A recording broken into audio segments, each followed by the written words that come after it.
God bless your day and your entire week ahead, listener. We're just so glad you're here with us. Yeah, absolutely. Thanks for joining us. So let me ask you a question right out of the gate.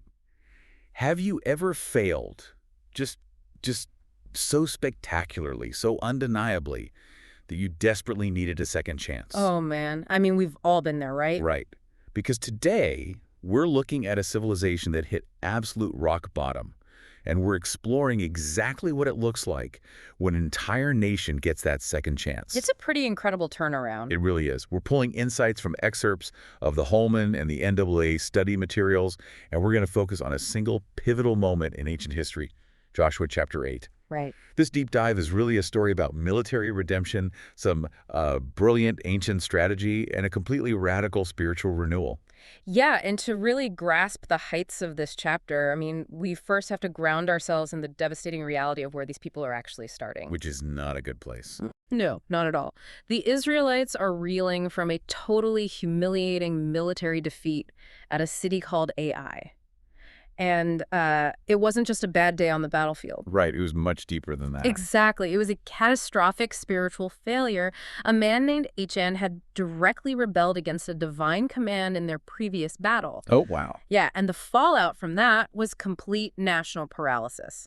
Like, their morale is just at zero. I mean, the psychological state of the camp must have been incredibly grim. They're out in hostile territory, terrified, and their momentum is just completely shattered. Definitely. They were essentially sitting ducks. Okay, so let's unpack this. It's like a coach drawing up a completely different playbook after a crushing loss. That's a great way to put it. Because if we look back at their first major victory at Jericho, Yeah. the strategy was essentially, walk around the city, blow some trumpets, and wait for a miracle. Right. It was an entirely supernatural event. The walls just fell. But here at A, the command is the exact opposite. God commands a purely tactical, down-in-the-dirt, gritty military ambush. What's fascinating here is how the narrative beautifully marries divine intervention with human strategy and cunning. Yeah, I love that contrast. Right. The text actually records God telling Joshua, do not be afraid, do not be discouraged. Which he obviously needed to hear. Exactly. That is a deliberate psychological restoration of the commander's confidence. But then, rather than promising, another hands-off miracle where the Israelites just stand and watch, God gives him a highly specific battle plan. So they actually have to do the work this time. Yes. It demonstrates that a divine promise doesn't negate the need for human effort. Ambush tactics were an established part of ancient Near Eastern warfare, and in this moment, those gritty, practical tactics are divinely sanctioned. And there is another detail in this new playbook that is deeply ironic to me. Oh, about the spoils. Yes. At Jericho, the command was absolute. Like, everything in the city was devoted to destruction. No one was allowed to take any spoils of war whatsoever. Right. Total prohibition. But here at Ai, God explicitly tells Joshua that the army is allowed to take the livestock and the spoils of the city for themselves. The tragedy of that timeline is just profound. It really is. Think about Achan in the previous chapter. He literally lost his life and brought defeat on his whole nation because he couldn't resist stealing some silver, gold, and a beautiful cloak from Jericho. Just a few days earlier. Exactly. He was impatient and greedy, basically trying to force a blessing on his own terms. I mean, if he had just waited a few days, if he had just maintained his discipline until this next battle, he could have taken the spoils legitimately, with full approval. It's such a harsh lesson on the mechanics of timing and obedience. Yeah, he wanted the reward, but he wanted it on his own timeline, and it literally cost him everything. But with that internal rebellion dealt with, the nation is restored to its mandate, and the spoils are now permitted. So the slate is wiped clean. Pretty much. Joshua now has his clearance, his restored confidence, and a highly specific tactical blueprint to execute. Okay, so let's get into the mechanics of this ancient ambush, because the geography and the tactics are laid out with, military precision. Yeah, the setup is brilliant. You have the main Israelite camp positioning itself to the north of Ai, with a valley sitting right between them and the city. Meanwhile, an ambush force is sent out under the cover of night to hide in a ravine to the west. Right, situated exactly between the neighboring city of Bethel and Ai.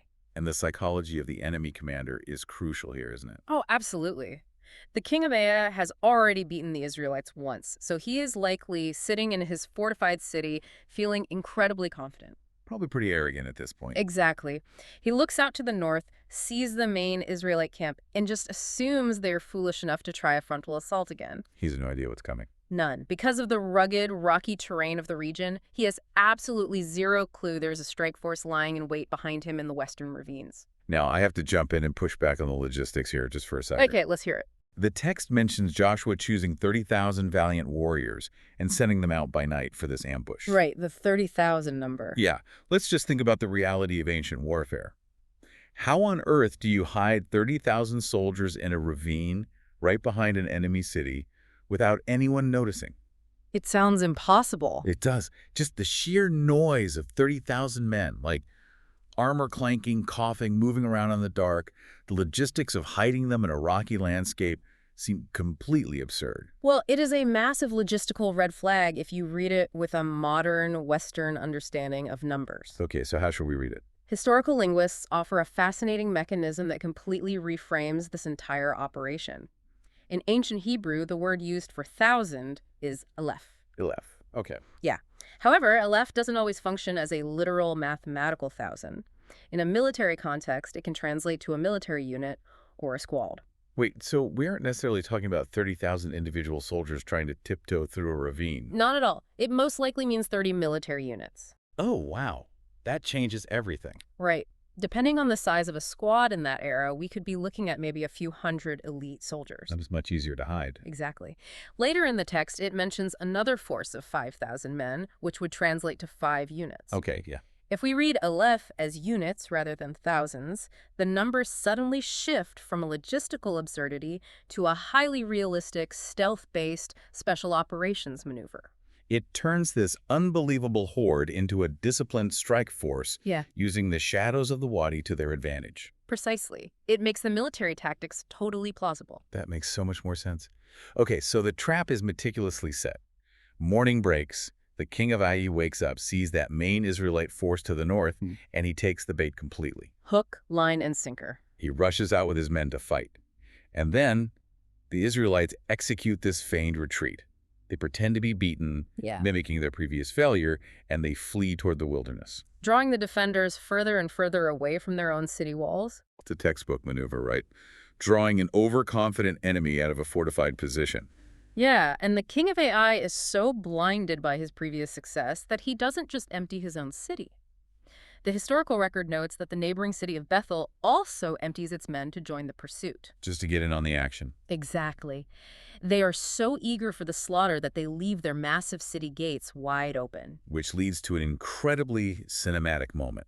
Joshua is out there in the field with the retreating army, and he receives a command to stretch out the javelin in his hand toward the city of Ai. Right, he holds this weapon high up in the air. And the ambush force, hiding in the west, sees this visual signal. They rush into the completely unguarded city, take it without resistance, and immediately set it on fire. And if we connect this to the bigger picture, that javelin functions as much more than just a military signal flare. Oh, really? How so? Well, obviously, without radios or modern communication, ancient armies relied on visual anchor points. But theologically, Joshua's javelin serves as a physical manifestation of divine power and presence. Kind of like Moses. Exactly like Moses. It directly mirrors Moses holding out his staff over the Red Sea or, raising his hands during the battle against the Amalekites. I see the connection now. By stretching out the javelin, Joshua is declaring a state of total reliance on the divine promise. The text notes he doesn't actually lower it until the entire battle is decisively finished. Wow. So he's maintaining that physical posture of dependence the whole time. Yeah, it's a powerful symbol. I mean, the psychological collapse of the king of Ai in that moment must have been absolute. Oh, crushing. You think you were chasing down a routed, broken enemy?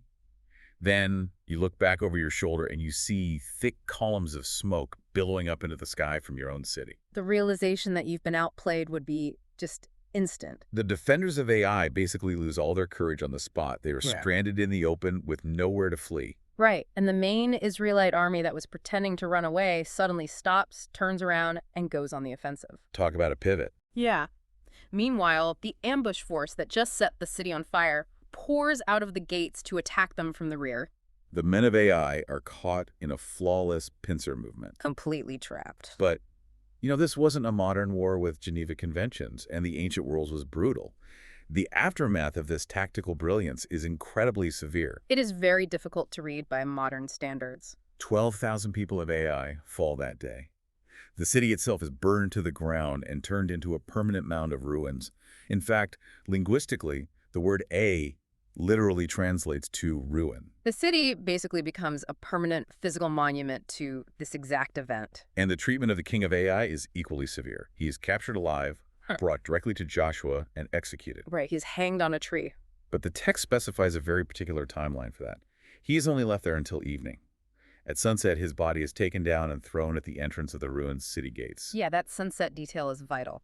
I found that detail really bizarre when reading through this. I mean, they go through all the trouble of publicly hanging this enemy king to make a definitive, terrifying point to anyone watching. But then there's this sudden scramble to take his body down before dinner? Right, like what was the rush? Yeah. Why not leave it up as a warning? Well, it's a crucial detail that points directly back to their constitutional covenant.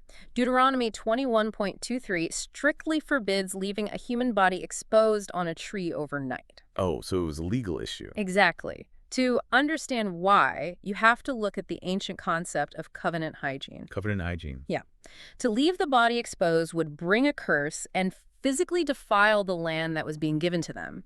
So even in the adrenaline-fueled aftermath of a massive, bloody military victory, Joshua is hyper-focused on adhering precisely to the Mosaic law. He wasn't taking any chances this time. Not at all. Winning the war wasn't enough. How they conducted themselves on the land was paramount. Okay, so here's where it gets really interesting for me. Okay, what stood out to you?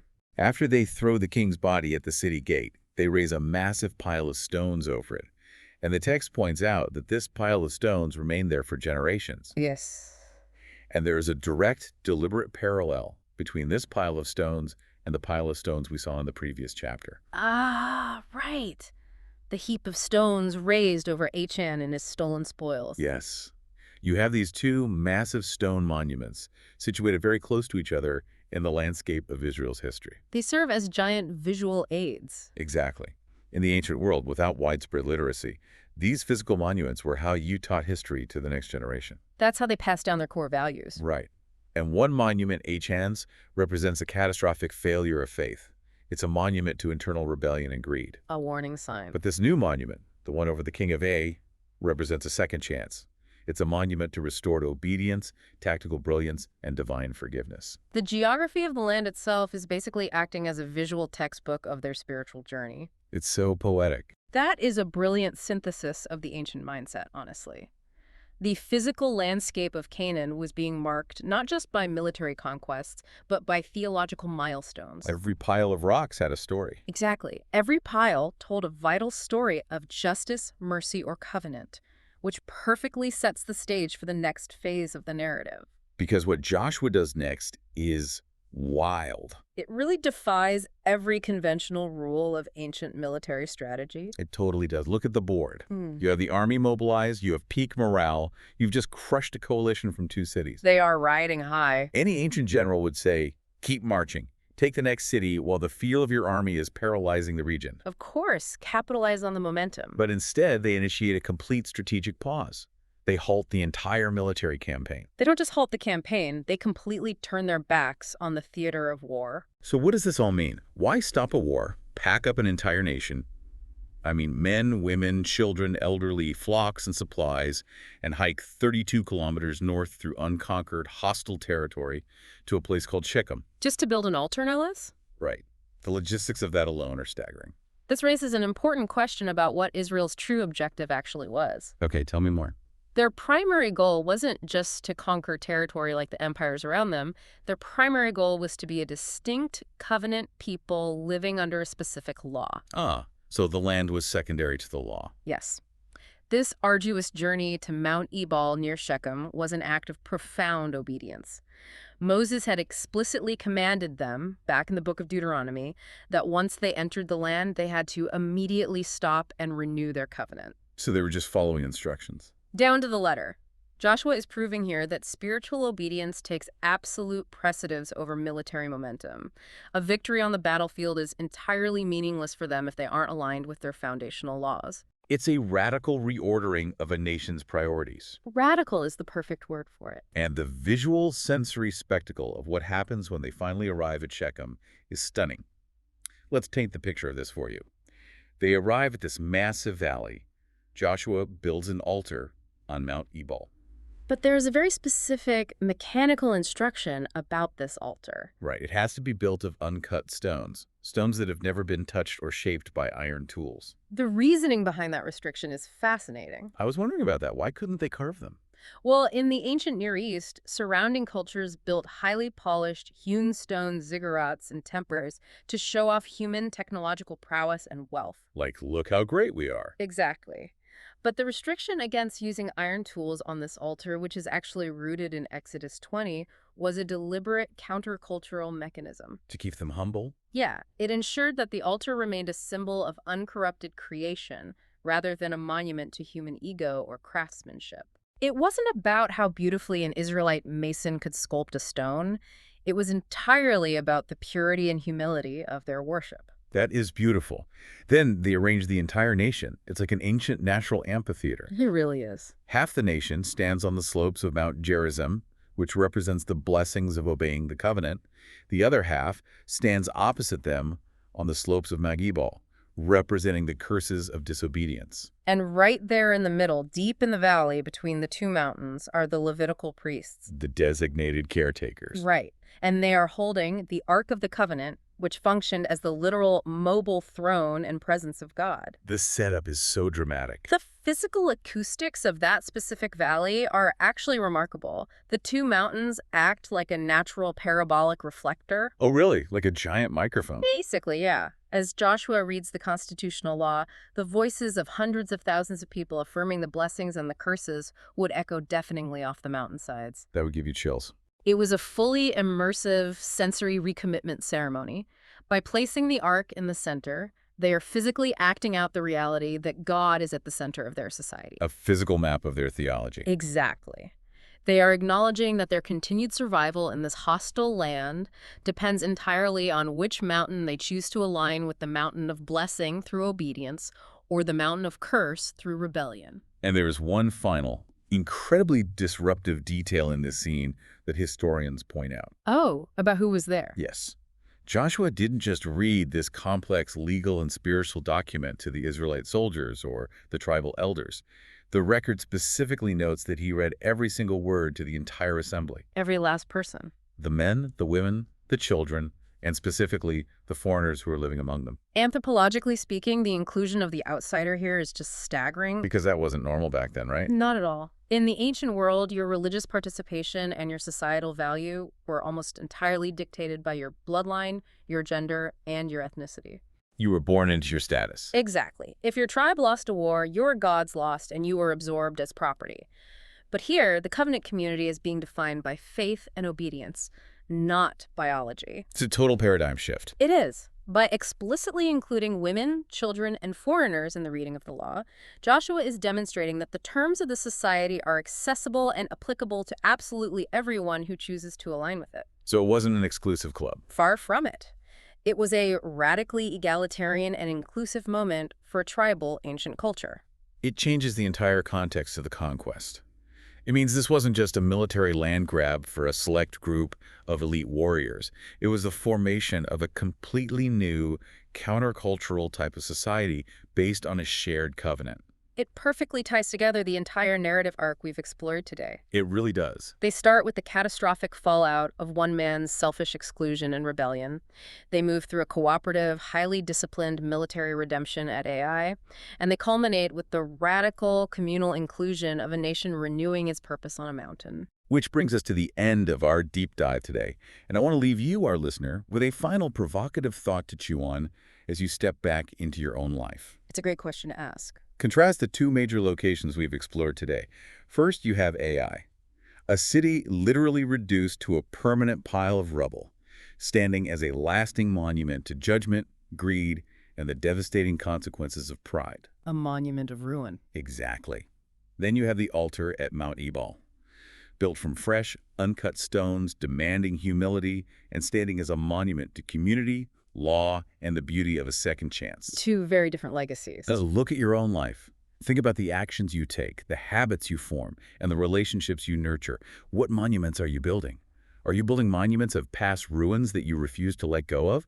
Or are you building altars of new beginnings? That is the ultimate enduring question this piece of history asks of us. Thank you for taking this deep dive with us. Remember, no matter what ruins lie behind you, the playbook can always be rewritten. We appreciate you being here, and as always, God blesses all the listeners. See you next time.